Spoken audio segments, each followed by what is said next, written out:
Hello, fellow operators, and welcome on in as we continue our investigation as to what happened around Lamang. My previous investigation into Fanny Paradise has led us to a small vacation spot called Blue Lagoon. While Midnight Sapphire was the crown jewel of luxury in Lamang, with its resort and 9-hole golf course, Blue Lagoon was marked as a cheaper alternative to those who couldn't afford the high prices of Midnight Sapphire. A warm welcome sign above the gate, signs about forest tours and elephant rides, a small stage and gathering area.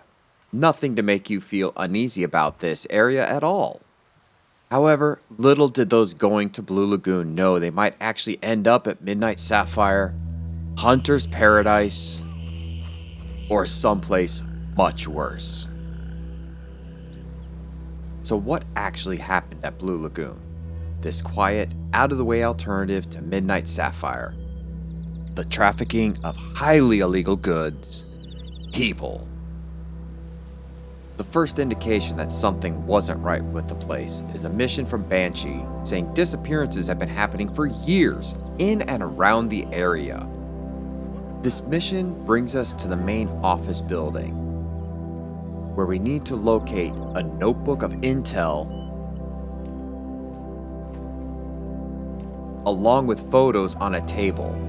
And in those photos, people are circled as if they're being targeted for something. Upon returning to Banshee, we learn the gang running Blue Lagoon was on the local government's payroll to provide fresh meat to the area. Further missions of Fresh Meat 2 and 3 from Banshee build a stronger case of what was going on in Blue Lagoon and the possible government involvement with the majorities of those snatched going to Midnight Sapphire. However, we don't know in what condition they were in when they arrived there. Further proof comes from the Gunny mission Lost Girl.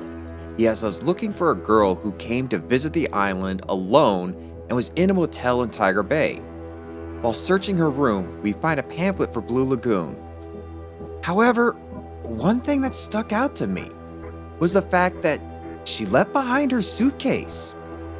The suitcase is even pulled apart and dug through as if someone knew she was not coming back. Going back to Blue Lagoon, we are told she had a pink tent, and we find that on the south side amongst the other tents, and a duffel bag with her diary in it. After bringing the journal back to Gunny, we find out she met some cool people, and they're going to show her a special place. Gunny has some choice words about this. The last two pieces of information we get are from Lab Rat in Ripper and the Runaway. With Ripper, we are to search a house in Tiger Bay for a place conducting unauthorized surgeries. We find the house on the south side of Tiger Bay, and it is immediately not looking good. Blue barrels and deep freezers with blood covering them. In the second room, multiple surgical tables and even a dead body still lying on the floor.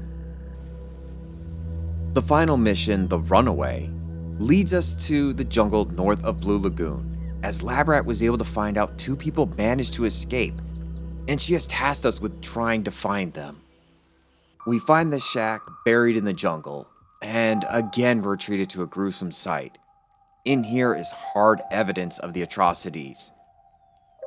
You have heard of people being butchered to hide a crime, but in this case, why do you need a scale when you're doing it? Besides the missions, if we go into this locked lifeguard shack, we have a little bit more background information. We find this note talking about the warehouse getting full, a shipment going bad, and having to lock up a girl for trying to escape. Could this be the woman from the Lost Girl mission?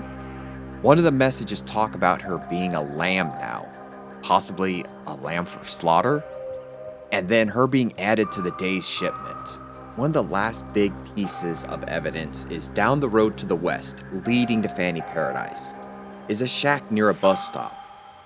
The strange thing about this place, there are countless suitcases in a truck just outside the building. Why would they be there? And inside the building itself, even more suitcases opened up and scattered all throughout the shack. Where did these suitcases come from? Whose could they be? And even in the shed right next to the shack, even more suitcases and personal possessions. Why would these be brought here? Unless, could they be the luggage of the individuals that were taken from Blue Lagoon and brought here to search for the valuables at a site of new people going to Blue Lagoon? In the mission The Runaway, we find this poster sitting above where they were cutting up the people. I had to use Google Translate to roughly translate this. Things related to the group are not very secret. You shouldn't talk too much about things like that. Again, this is Google Translate, so we can kind of remove the "not" in the very secret. But also, why would this poster be here? Especially with the individual in a military uniform? This just leads to more links of this being government sanctioned. The last bit of evidence we have is this billboard in the main building at Blue Lagoon. I don't think it directly ties into the events happening, but the fact there's so many areas circled, I think I know where my investigation is going to next.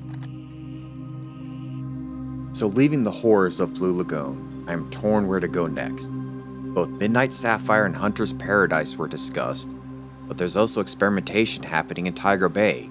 For now, I think I'm just going to sit here and observe and plan my next move. I hope you'll join me in the journey as we uncover the secrets and horrors that have been happening here in Lamang.